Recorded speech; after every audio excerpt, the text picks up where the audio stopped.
What is up, guys, and welcome back to the Daily WrestleCast here on the Casual Wrestling Channel. It is Tuesday, May 21st. I am the host of the show, the voice of the casual wrestling fans, the Notorious Nerdy D, and each and every day I drop in for a few moments to talk to you guys, the casual wrestling faction, about the biggest things going on in the world of professional wrestling.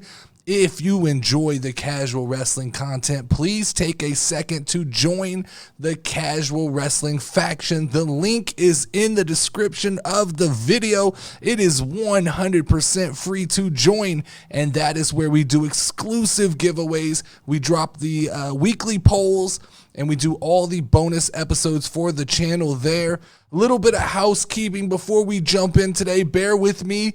I am doing some testing in OBS today, so if the show goes sideways or it feels a little different, it's because I'm pushing buttons and trying to make sure things work. So we'll troubleshoot it together if it doesn't work. But let's start off today's episode, as we always do, with a little bit of wrestling news.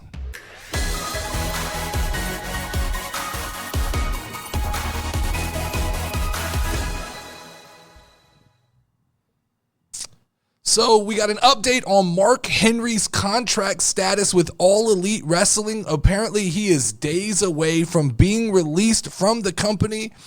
This isn't the normal type of story that I would touch on this show, but you have to understand, I have an immense amount of respect for Mark Henry and the value that he brings to pro wrestling. So I don't usually like to listen to a lot of wrestling commentary. I don't like to listen to guys like Bully Ray and Jim Cornette. Not that I don't respect them. Not that I haven't heard a million times that the things I say mirror the things I say. But it is for that reason that I don't listen to a lot of wrestling podcasts or a lot of wrestling commentators. I don't want to start mimicking the things they say. I like to have original thoughts. I think it's what kind of keeps me casual. Is people don't understand, outside of researching news stories for this show, I'm not seeking a wealth of information about professional wrestling outside of my little bubble that I stay in. So when I do scroll through, social media, if a Bully Ray video comes up, I usually keep going, not out of disrespect, just because I don't want to mirror what he says. When a Jim Cornette video comes up, I keep scrolling. I don't want to mirror what he says. When a Mark Henry video comes up, I tend to stop and listen. He's just sort of captivating for me. He's a guy that I've always felt like he has a wealth of wisdom on the ins and outs of the wrestling business, and my views have tended to align pretty well with the things he says, and he tends to go like a level deeper than what I say, and it kind of gives me comfort in that, okay, the things I say aren't that crazy. So this is important to talk about, because I think it would be a big sign for WWE if they could bring Mark Henry back over to the company on maybe a Legends contract or some kind of NXT or management contract. He's a hell of a mentor. Like I said, he has a wealth of knowledge. And if you look at his recruiting track record, he's brought some of the biggest names into the company that we see right now. So this isn't a major storyline. I don't think it needs to be talked about for 20 minutes to open the show. I just wanted to throw my 2 cents out there to like kind of, get into my mindset of how I view wrestling social media and how I view wrestling media, and how much respect I have for somebody like a Mark Henry. I will tell you that there's a piece of me that, once again, always circles this back to the AEW side of my brain, where I go, if they let Mark Henry go, this once again is just another notch that I look at as far as a company not surrounding itself with the right type of people. Tony Khan has a very limited amount of wise men that surround him in what he does, and I think Mark Henry is importantly one of those people.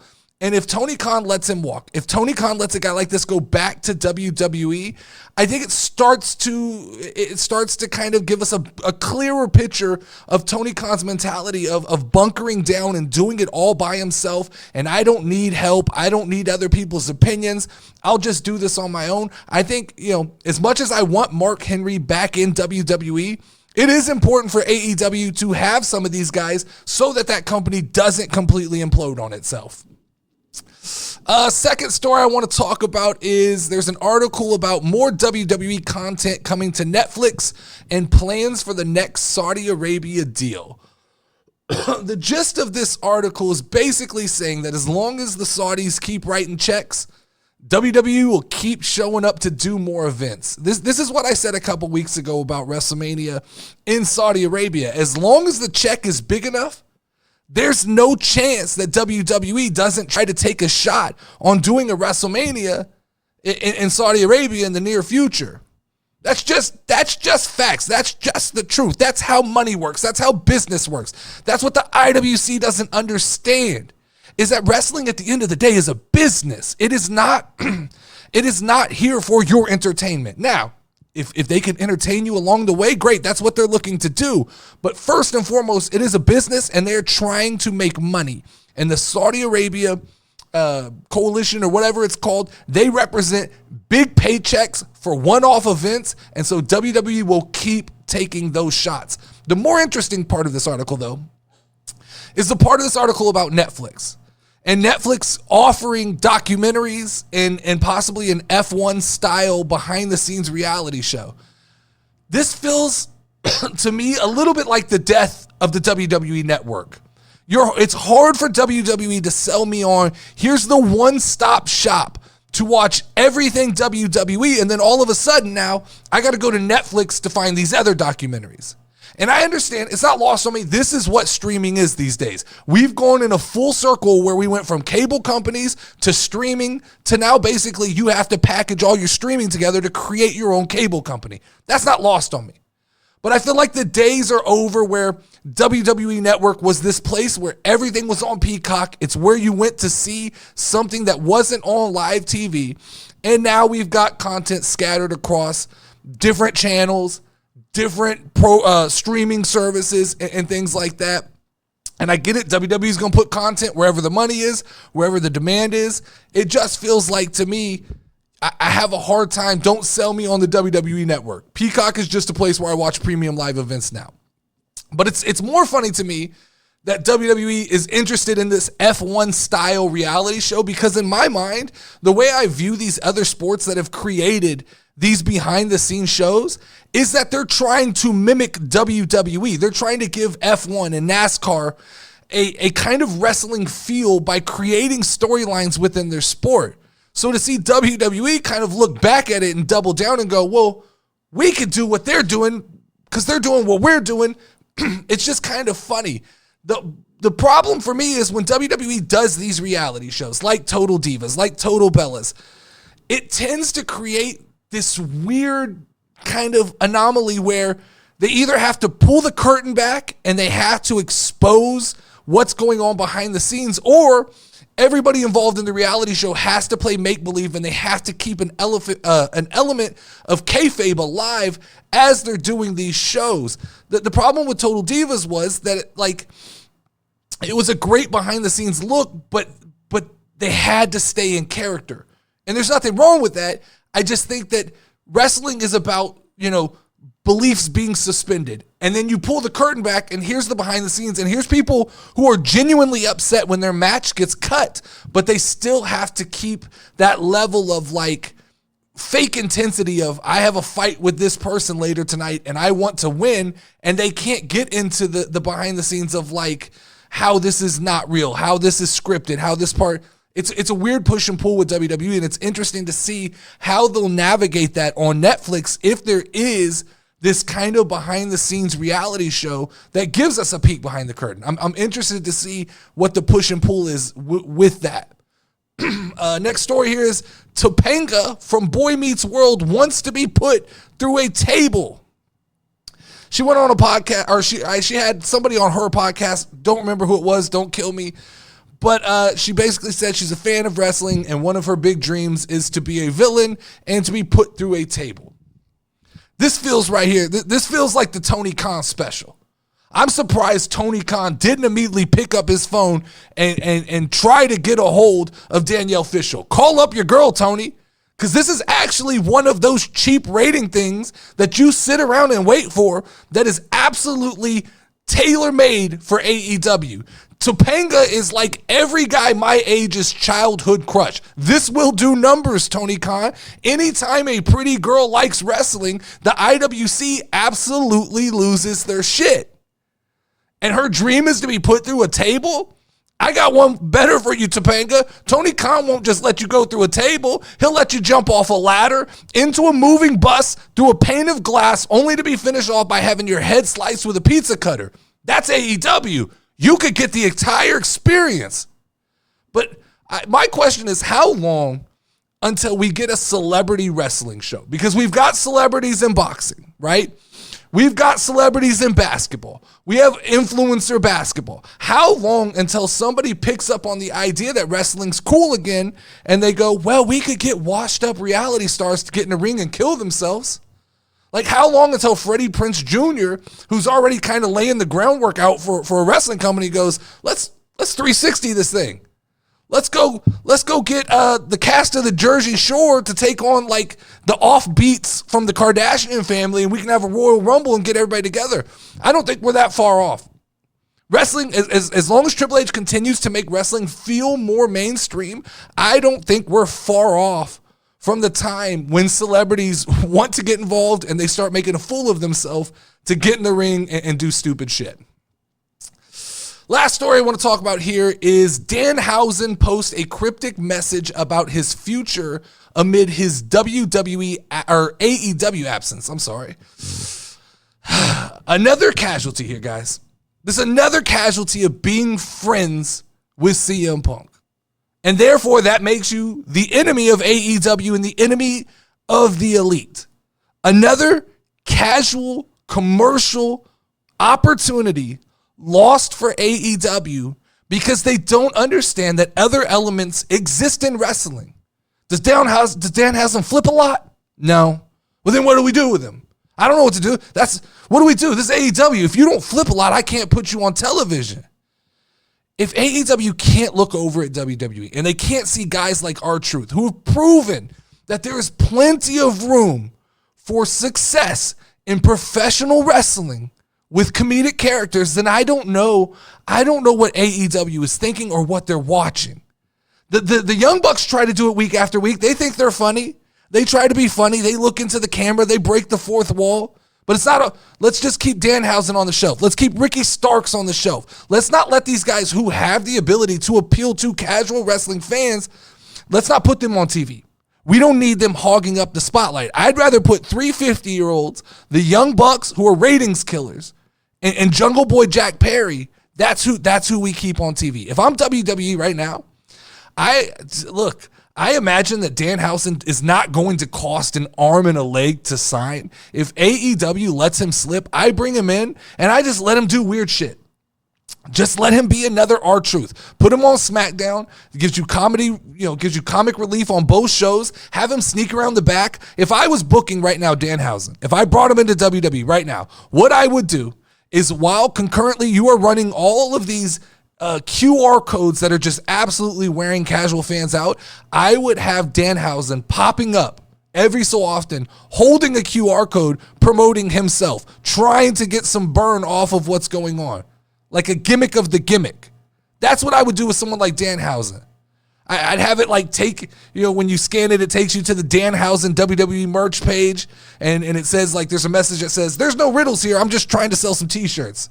So something like that. But this is another example of how AEW and the IWC just continue to shoot themselves in the foot by pretending that pro wrestling is only about flipping and that pro wrestling is not about the gimmick. The IWC sits and argues with me online. You should see my inbox full of messages about Ricky Starks telling me that I wouldn't know a commercial star if I saw one.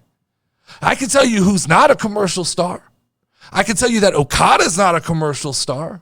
I can tell you that Kenny Omega's not a commercial star. I can tell you that the Young Bucks aren't commercial stars. If they were commercial stars, they'd be moving the needle. You'd have more than 600,000 people watching on a weekly basis. Stop telling me that there are other things on television. That's the point. The point that we're trying to make as casual wrestling fans is if there is anything else on TV worth watching, we are going to turn that on before we watch AEW wrestling. Stop using that as an excuse. That doesn't justify anything. You want to argue that guys like Ricky Starks and Danhausen belong on the bench, and guys like Okada and Omega and the Young Bucks belong on TV, and in the same breath you want to make the argument, but when the NFL draft is on, nobody's going to watch wrestling. Yeah, they will. You're just not interesting enough, right?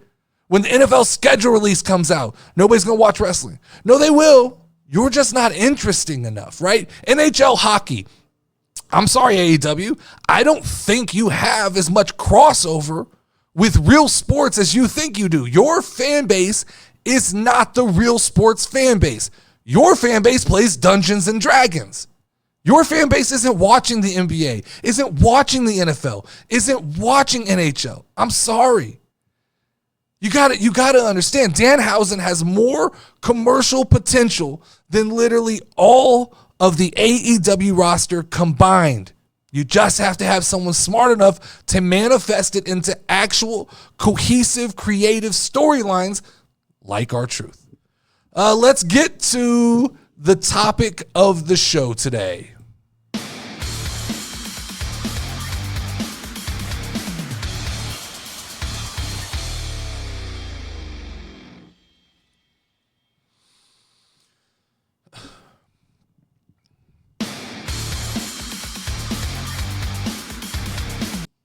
Well, there's the first glitch. That shouldn't be looping. But let's go. All right, so I went on my SmackDown rant yesterday, and I'm going to double down again today. I don't know what it is right now, but I'm enjoying pro wrestling. I had so much fun watching Monday Night Raw. I had so much fun watching Friday Night SmackDown last week. I don't know, at this point in my life, I am enjoying pro wrestling more than I ever have. More than when I was in middle school watching the Attitude Era. More than around 2011 when we were the height of CM Punk and I was really invested. But right now, at this point in time, I am enjoying wrestling from just a pure having fun watching standpoint than I ever have. Which is absolutely funny to me because it's not the booking decisions. Some of these booking decisions have me scratching my head. Some of these booking decisions leave me feeling emotional for certain guys. And maybe that's what it is. Maybe I have a connection to the product and I'm connecting to certain superstars more than I ever have. And I'm starting to enjoy the roller coaster ride that we're being put on. But Triple H has me invested in the WWE universe again. He has me invested like it's a Marvel universe. He has me invested in everything that's going on. And not just from the outside. I've always been a guy who could watch wrestling from the outside and kind of analyze and break it down. And this is what I would do. That's what I would do. But right now, I kind of feel like I'm in the middle of the shit. I'm engulfed in the world of wrestling. I think that when wrestling is boring, kind of at the end of the Vince McMahon era, I begin to overanalyze everything. I think it's how I got into doing a podcast is when wrestling is predictable, it's easy to be a genius, right? It's easy to throw out these big, predictions and hit them right on point. And you can see every little twist and turn coming because you can get into the mind of Vince McMahon and how he thinks. And I think there's a correlation here. I think the truth is the more wrong I am about my predictions is actually the more fun I am having watching the product because it's not predictable. I think that what makes me a casual fan is that I come on my podcast to talk my shit about a bunch of different stuff, and I'm wrong a lot, and I enjoy being wrong. I enjoy the ride. I enjoy the conversation that it creates. I don't feel the need to come on my show every day and defend anything I said yesterday. A lot of times I've changed my mind by the next day. A lot of times I've gotten it wrong and I come back and I laugh about it. But this show is just supposed to be shooting the shit with my wrestling boys and girls, if you're out there. But you get what I'm saying. This is shooting the shit with my wrestling boys. And post WrestleMania, I have been more engaged and wanting to talk about pro wrestling, especially from the minute-to-minute storytelling than I've ever been in my entire life. And that makes this fun. It makes it easy to come turn this camera on every day. When you enjoy what you're watching, I look forward. There was a point in time kind of at the end of the Vince McMahon thing where I was kicking around the idea, it feels like a job to watch wrestling. But now we're out of that. I'm in a new era. This is my Triple H era, and I'm absolutely having fun. So let's start by talking about the obvious, right? Everybody here knows I'm Team Yeet. I am Team Yeet. And on Team Yeet, we got straight yeeted on last night. Gunther choked Jey Uso's ass out cold. That wasn't a pin. That wasn't just a defeat. That was a statement. That was proof that what of all these Gunther fans have been telling me for the last 2 weeks was absolutely right. Gunther's that guy. Gunther is the guy. Gunther is the king. WWE is 100% invested in riding on the Gunther train. Do I love it? Absolutely not. I was excited about the idea of a bloodline final. I like the idea of king main event motherfucking Jey Uso. But at this point in time, I'm okay not being okay. With how much I'm enjoying the product from a minute-to-minute basis, I'm okay not knowing what my destination is. I'm okay having to pick up the pieces the next day and go, what does this mean for Jey Uso? That's another big loss. That's another big loss for Jey Uso when I thought for sure this was it. This was the moment to turn Jey Uso into a star. Not yet. That's not what we're doing yet. And now I don't know what the path is forward for Jey Uso. We're going to talk about that later with Mike on the Mike and D show. But I don't know what that path is. I don't know what you do with Jey Uso. You got the most over guy in the company, and there's not a clear path moving forward. The mid-card title is locked up pretty tight right now. I don't think he's getting involved there. The World Heavyweight Championship has plenty of contenders right now. So I guess it's wait and see what they do with him until the bloodline story, completely unfolds and Roman comes back and The Rock comes back. But once again, then I guess Jey just becomes another guy, another totem on the bloodline totem pole. King of the Ring, man. It's shaping up very different than I anticipated. Becky Lynch versus Liv Morgan. We'll talk about that in a minute. Cody Rhodes versus Logan Paul. We talked about that yesterday. Gunther versus Tama Tonga or Randy Orton. Not mad at it. It's not what I thought it was going to be. Going in a whole different direction. I guess Gunther got whatever passport problems Gunther have. Those are clearly taken care of. We got Lyra Valkyria versus either Bianca Belair or Nia Jax. I like it. Not mad at it, but it's not what I thought we were going to see. And then we're getting a triple threat match between Gunther, Gable, and Sami Zayn. Not mad at that either. It's going to be a good card. Nothing to shake your head at. They're investing quite a bit of time and resources into Gable. This Gable heel turn has been absolutely fantastic. I am all here for it. The big complaint that the IWC usually makes about WWE is that their storytelling lacks patience. That they usually heel turns happen in one episode, happen extremely fast. We don't give it time to kind of play out. But this storyline, we're letting cook. This is happening over, a 2 or 3 week basis. This is an actual storyline that you're using as a through line through entire episodes of Monday Night Raw. We're getting 3 or 4 story beats for the Alpha Academy during an episode of Monday Night Raw. Now I'm shooting off the top of my head here, but if I'm booking Gable going forward, I have him lose in Saudi Arabia to Sami Zayn. Sami Zayn keeps the title. I don't know what we do with Braun Strowman. We can talk about that later. But I have Gable losing to Sami Zayn. And I have him losing because Otis ultimately won't pull the trigger and won't cheat to get Gable the title. That inevitably will lead to what we've been waiting for, which is Gable versus Otis in an Alpha Academy match, with Gable just absolutely destroying Otis and finally completing his villain arc, becoming this ultimate bad luck. We're not talking enough about the fact that there's a possibility in the next month or two, Gable could be the biggest heel on the Monday Night Raw roster, and I'm all about that. Otis is developing this kind of platform and this relationship with the crowd where they're sympathizing and they're starting to cheer. And ultimately what that does, that just gives Gable this huge landing pad to crush the spirits of the WWE Universe and ultimately become the ultimate villain. They need to lay into this Kurt Angle thing with Chad Gable. The crowd has embraced it. They're starting to chant, "You suck." Like, he is all in. The turn is well on its way, and the fans are all about it. But the main thing I wanted to talk about on today's episode was our boy Bron Breakker. Holy shit. Welcome to Monday Night Raw, Bron Breakker. Finally, we get a story with a general manager that makes sense and is feeling like it's making good use of having a general manager. Bron Breakker said, you want to shelf me week after week? Cool. I'll just start destroying everyone. Everyone. Not just people that are in my bubble. I'm going to destroy everyone. I wish they would have took it one step farther, and I wish Bron Breakker would have got involved in that main event on Monday Night Raw. I know that's asking a lot, but at this point, I am on the Bron Breakker train. The WWE roster, these young guys, you got put on notice last night, okay? Whatever dreams that any of these young guys had about being the guy in the future, you better start making other plans. You better start hitting the gym. You better start working out. You better start figuring out what your gimmick is going to be, because Dragunov is cool, but he's not Bron Breakker. Carmelo Hayes is cool. He's not Bron Breakker.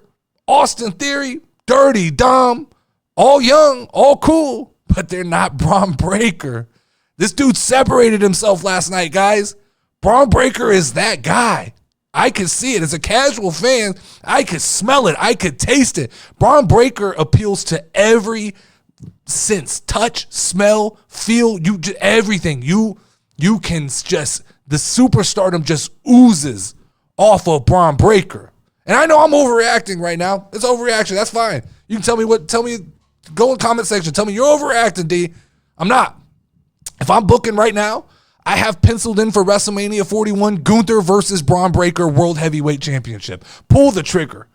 Let's go. Why wait? Let's make Bron Breakker the young up-and-comer. Let's put a world title. Fuck all this mid-card shit. Bron Breakker don't need a mid-card title. Fuck all the mid-card shit. Let's put a World Heavyweight Championship on Bron Breakker at WrestleMania next year, and let's see where the hell we go with that. Last thing I want to talk about before we take a shot at the IWC is Liv Morgan. Liv Morgan. One step forward, 10 steps backwards, Liv Morgan. I complimented Liv Morgan a few weeks ago for her performance in the Battle Royal against Becky Lynch. Thought she did well. I complimented Liv Morgan a couple weeks ago for coming out and cutting her best promo, a cohesive, believable promo against Becky Lynch. I did that. Then last night happens. One step forward, 10 steps back. One of the absolute worst promos I have seen in a long time. The scratchy voice, just screeching, just the weird overacting. No believability. I'm not a Becky Lynch fan, but that promo definitely made me go, let's just keep the belt on Becky. Triple H got this one right too. Let's just keep the belt on Becky and let's move on to whoever's the next contender, because it's not Liv Morgan. Liv Morgan's not that girl. After last night's performance, it became ultimately clear to me that Liv Morgan needs to go back to NXT. It's not a demotion, but she needs more time to bake. She needs the Mandy Rose treatment. She needs to be NXT Women's Champion. She needs to be able to talk on a weekly basis and figure out whatever it is that is holding her back from being believable when she talks. She needs more time to bake in the oven. She has to get better on a microphone. True statement, she is no more ready for a title run in 2024 than she was when she was champion in 2022. She just has not improved. She shows glimpses. She shows small sparks. She shows small signs. But ultimately, when push comes to shove, she's not ascending fast enough to put a world title on at this point in time. I've tried to give her the benefit of the doubt. For anybody who says I'm a hater, I've tried to be optimistic. I told you guys, I gave her props in the Battle Royal. I gave her props when she cut a good promo. I've tried to be optimistic with Liv Morgan, but I can't. She can't stand on her own 2 feet right now. She still looks like a baby deer who's on unsure footing. She finds a way to trip herself up and set herself back every time it starts to feel like she's gotten there. And so I can say I've lost interest in the women's world title based on her promo last night, based on her inability to just kind of seal the deal. I left Raw last night going, yeah, no, let's keep the title on Becky. Let's do it. I was 100% sold on, let's give Liv a chance. Nope, let's not. I don't need that week after week after week. Let's take a shot at the IWC and then let's get out of here.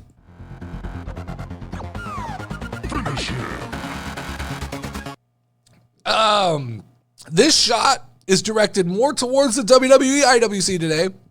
AEW fans, you get a night off here. I'm going to need an explanation. I need an explanation from the IWC. You guys have criticized Jey Uso for the last 2 or 3 weeks for a lack of variety in the ring. Yet, last night, I just watched Gunther use 5 moves. 5 moves against Jey Uso. And there's absolutely zero outrage. Nobody's talking about it. I want to know what the difference is. I want to know why you guys find one person, you latch on, you turn these things into big deals, and then right in front of your faces, it happens with somebody else, and we don't say anything. I want to know, what's the difference? What is the difference in a guy doing 35 chops in a match, which I'm fine with. I'm on the side of you don't need a big moveset. But I want to know why you guys allow 35 chops in a match, but when a guy does 3 super kicks, we're like, he's so repetitive. He just does the same thing. He doesn't have a moveset. Where are we drawing this line at? It's got to make sense. It has to make sense to me, because from where I'm standing, when I look at Gunther, he has a power bomb, he has a suplex, he has a clothesline, he has a chop. What else does he have? What am I missing? Am I wrong?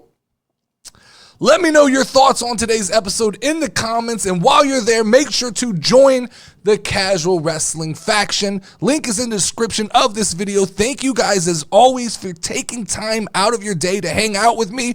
I am Nerdy D. You guys are the Casual Wrestling faction, and we can talk more pro wrestling tomorrow.